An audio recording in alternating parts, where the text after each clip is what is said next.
Hey everyone, I'm Josh, and in this video I want to talk to you about how we live in the era of late bloomers. Have you ever noticed how the younger generations seem to have more and more late bloomers within them? Well, I've thought about this a lot, and I realize there are probably a few factors creating this. I don't think it's just an issue of laziness that a lot of older generations seem to think, because let's face it, every single generation, every single one out there will always hate on the generations before them and after them. It's just a natural thing. So they always go for the easiest thing to attack that generation with, which is laziness, right? We're all too lazy to get our lives together and to work for other people and to do the things we need to do. But that's an incredibly superficial way of looking at things, and it also discredits the hard work that a lot of young people actually put into their lives.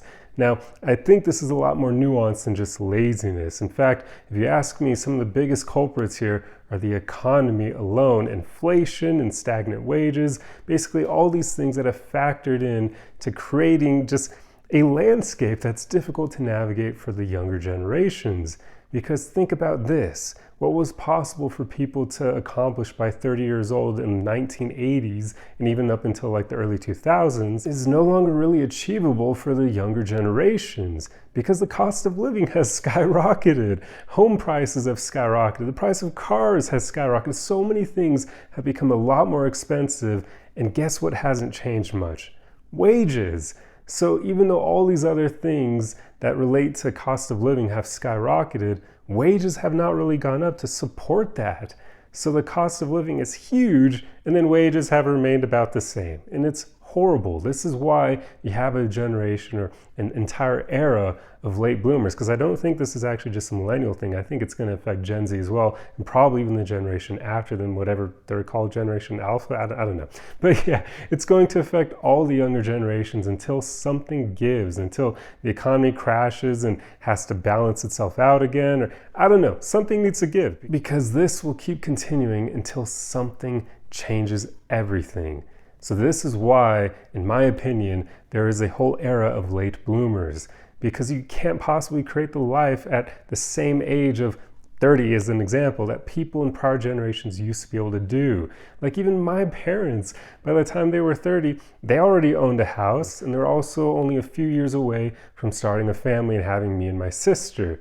But I'm 30 years old now, and I can tell you, I am nowhere near being able to afford a house. And I live in Los Angeles, where unfortunately it is a very high cost of living. That's why I escaped over here to Colorado. And thankfully now I feel like I can actually start getting ahead. But I wish I'd done it way sooner, because I was not getting ahead at all in Los Angeles. And I know a lot of people like that. In fact, out of all my friends back in LA, and a lot of them are actually a bit older. I've got friends ranging from about like 24 years old to even 42 or so. So these people are a wide range, and out of all of them, only one of them is even close to being able to afford a house. And he doesn't even own one yet. He's just looking for a house because he's made enough money that he can actually do so.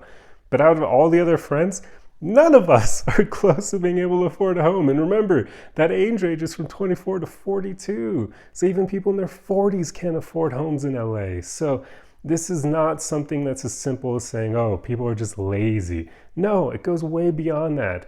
The cards are basically stacked against the younger generations unless they manage to get a job that pays them well over $70,000 a year. And even then, they're going to need to budget well to get ahead.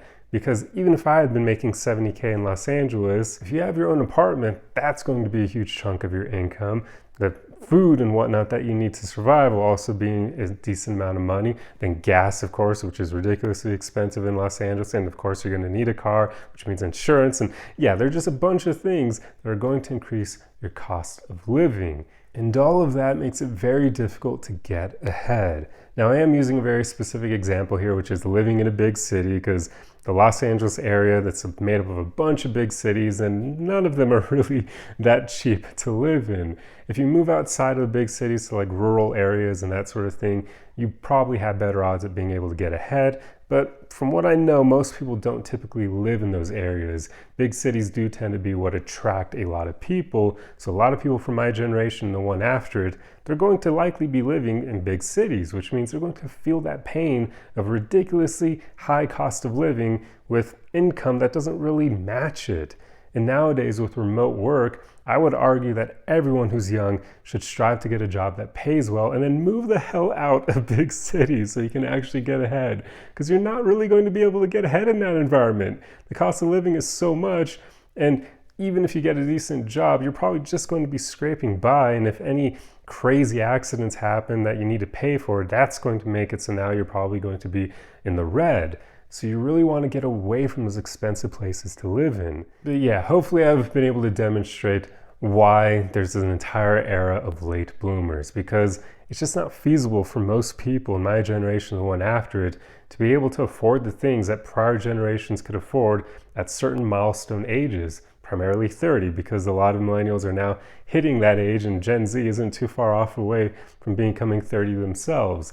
So it's just, we're living in different worlds. Like, people at my age being able to afford homes now is just not really that common, unless of course they're living in those rural areas and they have a remote job, or they just lived in a rural area their entire life and were able to make decent money. That's kind of the only way you can do it, because I don't know really many people at all who are still living in big cities and have a house at 30 years old. It's just not something you see too often anymore.